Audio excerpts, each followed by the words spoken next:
What's up YouTube, j'espère que vous allez bien. Pour ma part il fait beau mais il pleut, c'est vachement bizarre comme temps.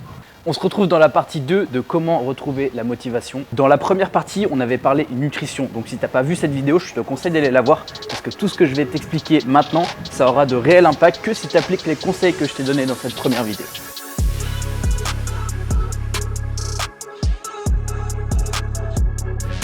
Je sais d'avance que vous attendez que je vous dise combien de séries il faut faire, combien de répétitions, combien de temps de récup, etc.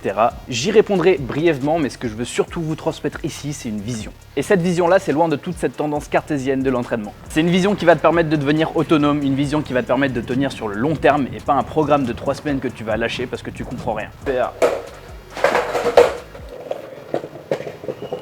Donc voilà, bien plus rapide. D'ailleurs, pour tous ceux qui me demandent des programmes, c'est mort. Je ferai pas de programme parce que je trouve que de 1, c'est de la merde. Et surtout, c'est pas pour les débutants en fait. Un programme, c'est fait pour des gens qui sont expérimentés et qui savent ce qu'ils font. Sinon, tu peux pas tenir un programme. C'est d'ailleurs pour ça que je prépare une formation de 3 semaines dans laquelle vous apprendrez toutes les bases de la prépa physique, histoire de devenir autonome et de ne plus jamais avoir besoin d'acheter un programme ou de passer par un coach. Je sais pas encore combien ça coûtera, sûrement un peu plus cher qu'un programme, mais bon, c'est un investissement sur soi à faire et surtout qui te servira à vie. Donc si ça t'intéresse, n'hésite pas à me le faire savoir en DM sur Instagram, c'est l'occasion pour moi de faire une première sélection sur le premier groupe que je prendrai en formation. Est-ce que je pleure maintenant ou pas?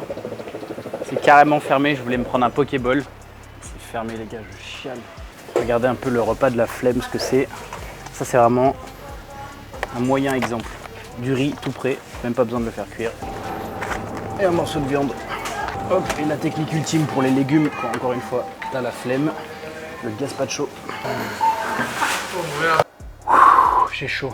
Ok, donc je disais, tu veux progresser, tu veux te motiver. Pourquoi? Quel est ton but? Quelles sont tes ambitions? Et surtout, quel est ton rapport avec le sport à l'heure actuelle?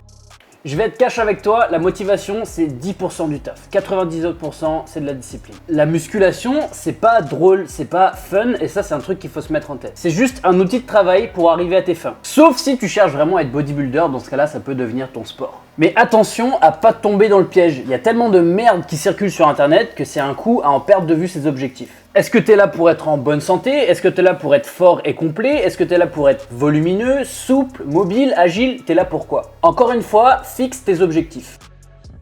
Si tu ne sais pas, que tu n'aimes pas et que tu cherches juste à découvrir, alors juste commence par du ludique. Si tu essayes d'aller à la salle directement, tu vas te décourager parce que comme je t'ai dit, la salle c'est chiant. Alors tu me diras, mais pourquoi il y en a qui kiffent et tout? Bah tout simplement parce que ces gens, ils ont déjà des résultats et que leur motivation, c'est juste de regarder derrière eux et de voir le chemin parcouru. C'est ça la motivation et c'est rien d'autre. Mais avant d'en arriver là, il faut serrer le cul, quelques semaines. Et pour que ces quelques semaines elles paraissent un peu plus simples, il faut faire ce qu'on aime. Va faire un foot, va faire un basket, un tennis, un ping-pong, joue au kendama, fais ce que tu veux. Ce sera déjà une première approche vers le sport. Ça va te permettre d'ancrer une routine sportive, de faire comprendre à ton corps en douceur par le plaisir que ça y est mon gars, on commence le sport. Et c'est cool. Et une fois que tu auras fait ça, tu pourras commencer à t'entraîner plus spécifiquement. Mais attention, je le répète, aller à la salle tous les jours et faire plus ou moins tous les jours les mêmes exercices, c'est vraiment un truc de psychopathe. Et c'est aussi un manque de connaissances de la part de 90% des gens. Ce qui laisse au final penser que c'est la seule façon qu'il y a de progresser. Mais pas du tout. Certes, ça marche, mais il faut être vachement discipliné.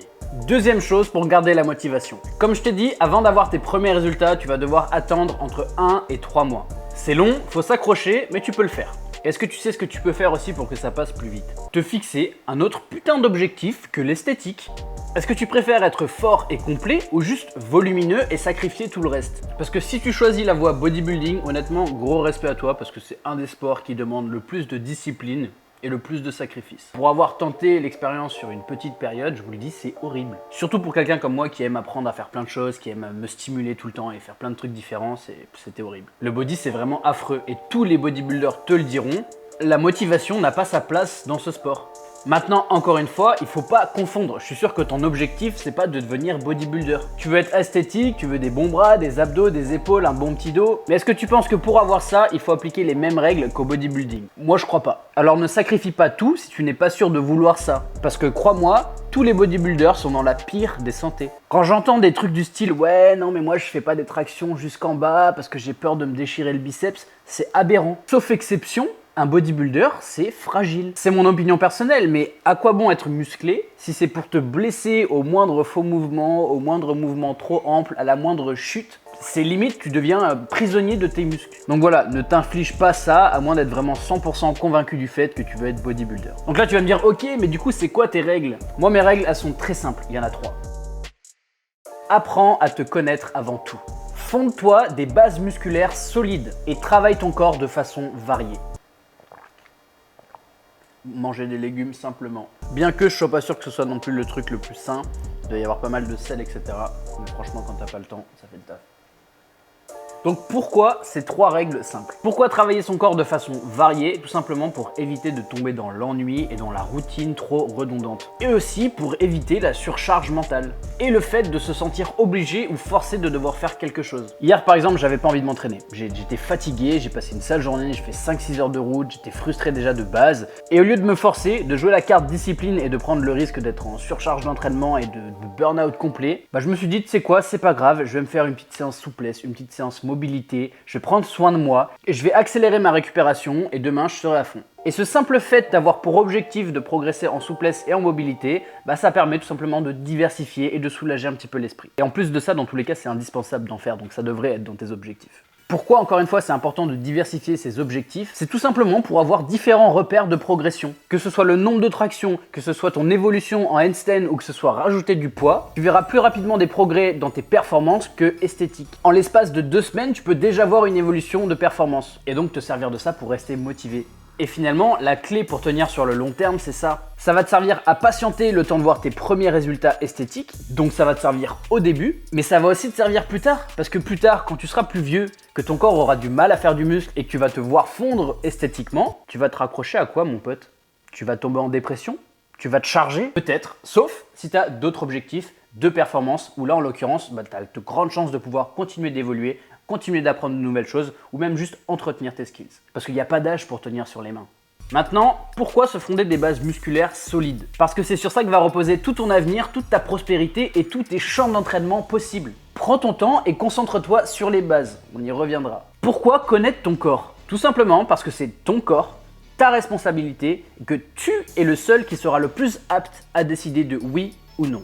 Personne pourra ressentir mieux que toi. Personne pourra te dire à ta place si oui ou non tu dois te reposer, oui ou non tu dois faire une série de plus ou une répétition en moins. Alors certes, il y a des indicateurs quand tu es coach, mais le ressenti reste le ressenti. D'ailleurs, la majorité des programmes sportifs, pour ceux qui sont plus avancés, sont basés sur le ressenti. C'est ce qu'on appelle le RPE. En gros, c'est un facteur de fatigue que les prépas physiques comme moi par exemple, ils utilisent pour éviter de mettre leurs athlètes dans la sauce. Par exemple, je vais te dire, bah aujourd'hui tu vas me faire 10 tractions RPE 8. Qu'est-ce que ça veut dire 10 tractions RPE 8? Ça veut dire que tout simplement tu vas faire 10 tractions, mais dans ta tête tu dois savoir qu'il te reste 2 répétitions en réserve. Donc ça va de 1 à 10. Si je te dis RPE 9, bah tu fais 10 tractions, plus tu gardes en tête qu'il doit t'en rester une mais que tu la fais pas. Ça permet tout simplement de mesurer ta fatigue et éviter de te foutre toujours en surentraînement. Et dans les hauts niveaux, ça permet de gérer la fatigue et pouvoir arriver à la compétition en pleine forme et pas complètement éclaté et nerveusement cuit. Bref, dans tous les cas, c'est pas un truc que tu vas appliquer maintenant si tu débutes ou si tu es amateur, c'est vraiment pour optimiser l'entraînement.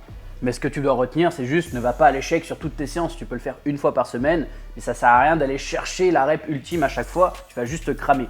Mieux vaut décharger ou faire une rep en moins. Mais c'est important de le faire pour poser ses limites. C'est comme ta première cuite. Quand tu passes une soirée et que tu bois beaucoup trop et que tu finis par vomir, bah, la soirée d'après, tu connaîtras ta limite. Tu sauras que le 6e verre, c'était celui de trop. Maintenant, comment appliquer tout ce que je viens de dire?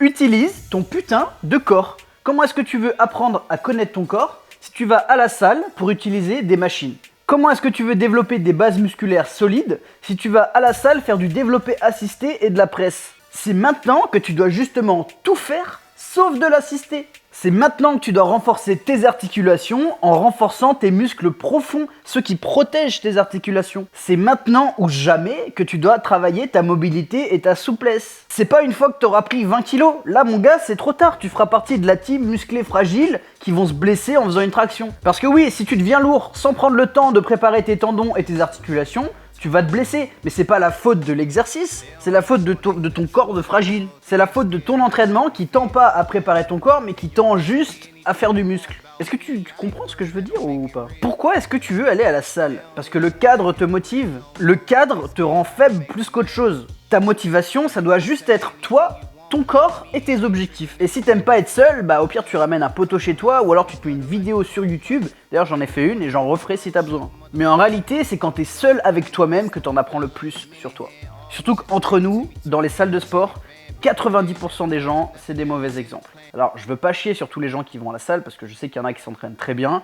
Mais globalement, c'est pas ouf. Alors perds pas de temps, sors de ton canapé comme moi je vais faire dans 1 heure là. Et bombarde-moi les pompes, les dips, les tractions et les squats. Si actuellement là tu débutes, dis-toi que t'en as facile pour 2 ans avant de construire des bonnes bases solides qui vont te permettre de justement pouvoir évoluer les mouvements, pouvoir rajouter des poids et faire des choses de plus en plus complexes en sécurité. Et il n'y a qu'à ce moment-là que peut-être les machines pourront devenir intéressantes pour intensifier un certain muscle ou quoi. Mais avant de vouloir spécifiquement travailler ton biceps, renforce ton corps de façon générale. Petit aparté pour les personnes qui sont en surpoids ou en handicap, même si du coup le surpoids devient un handicap. Dans ces cas précisément, oui, les machines peuvent être intéressantes parce que là le corps est déjà trop lourd en fait par rapport à la préparation physique, au renforcement musculaire qu'il y a, et donc utiliser son corps peut être risqué. Donc il est préférable de perdre un petit peu de poids avant de ne serait-ce que courir ou faire des choses avec son corps. Bien que il existe des élastiques qui permettent de réduire l'intensité et du coup permettre à des personnes qui n'ont pas encore la force ou la condition physique de faire des mouvements avec leur corps. Mais bref, si t'es un minimum équilibré, c'est pas parce que t'as un petit peu de gras que tu peux pas faire du poids de corps. Et puis encore une fois, le principe c'est d'être à l'écoute. Donc si tu vois que ça te fait mal, bah dans ce cas-là peut-être envisager autre chose. À commencer par utiliser des élastiques pour réduire l'intensité. Dans tous les cas, t'as plus de temps à perdre. En fait, c'est maintenant. Change de position parce que c'est vrai que ça faisait un petit peu flemmard là, mais j'étais en train de boire mon jus, du coup j'étais bien dans mon canapé. Écoute ton corps et tant que tu ne sauras pas faire dans tous les cas 15 tractions, 30 pompes, 20 dips et 15 pistol squats de chaque jambe, tu seras pas limité. On a beau te faire croire, oui, non, au poids de corps, tu prendras pas... C'est faux, c'est archi faux. Tu commenceras à être limité quand tu atteindras ces objectifs que je viens de te dire. 15 tractions, 30 pompes, 20 dips et 15 pistol squats de chaque jambe. Pourquoi je te dis ça? Parce que pour 1 à 6 répétitions, tu es dans un processus de force.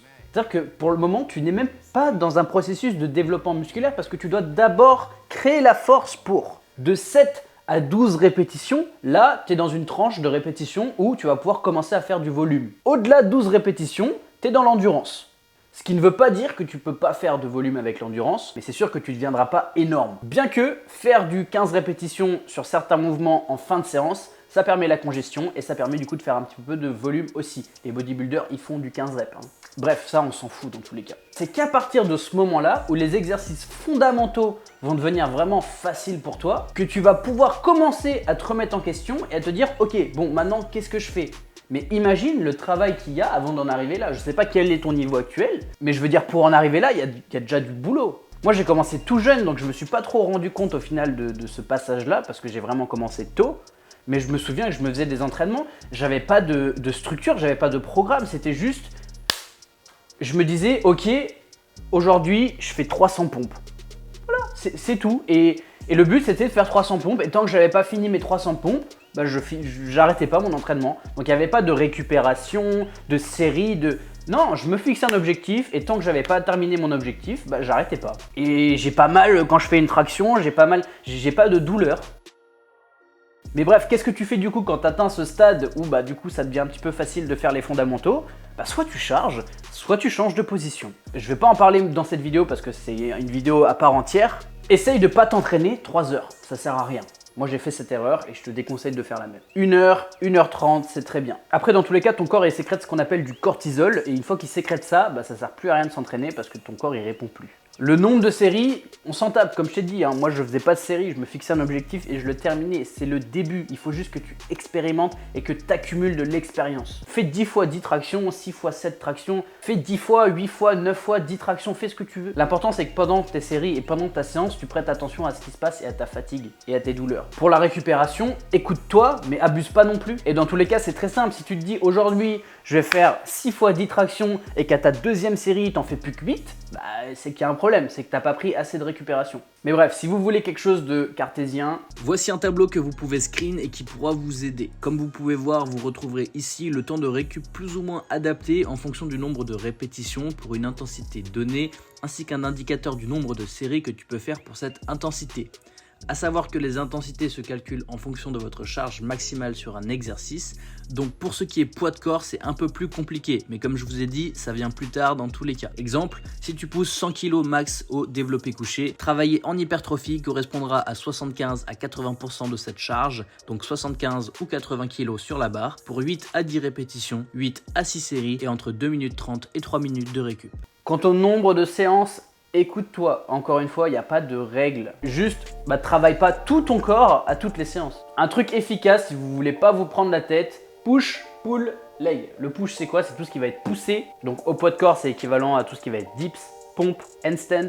Le pull, c'est tout ce qui va être tiré, donc les tractions. N'hésitez pas à varier les prises, que ce soit en push ou en pull. Il y a plein de variations de pompe, pompe diamant, pompe écartée, pompe archer. Je suis sûr qu'il y a plein de vidéos sur internet que vous pouvez trouver pour voir un petit peu les variations de pompe qui existent. Si vous voulez que j'en fasse une moi-même, dites-le moi en commentaire. Pour les tractions, c'est pareil, supination, pronation, écarté, machin, il y en a plein.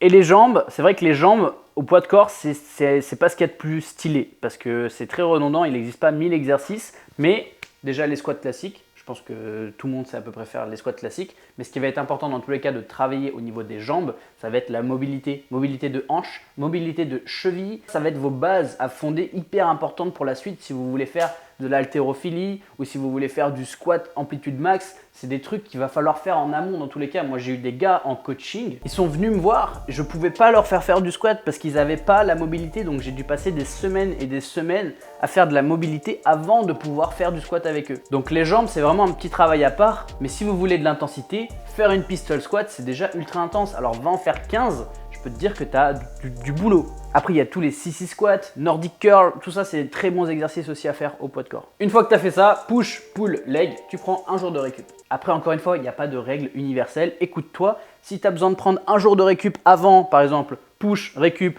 pull, récup, leg, c'est comme tu veux. Si tu veux faire push, pull, récup, leg, récup, push, tu fais ce que tu veux, il n'y a pas de règle, c'est vraiment au ressenti. Moi en ce moment, je fais push, pull, leg, récup, push, pull, leg, récup, voilà. Bref, maîtrise-moi tout ça, et une fois que tu auras maîtrisé tout ça, on pourra voir ce qu'on fait par derrière. J'espère que ça vous aura aidé. Moi, je pourrais parler comme ça pendant des heures parce qu'il y a des tonnes de trucs à dire. D'où le fait que je me dis, purée, mais il faudrait que je fasse une formation, en fait, ça pourrait être grave cool. Évidemment, je continuerai de faire des vidéos, donc si vous avez des questions, mettez-les moi en commentaire, ça pourrait m'inspirer pour des prochains sujets de vidéos. En tout cas, là, je pense que vous avez déjà pas mal d'infos et pas mal de choses à travailler, donc énorme force à vous l'élite, et à la prochaine.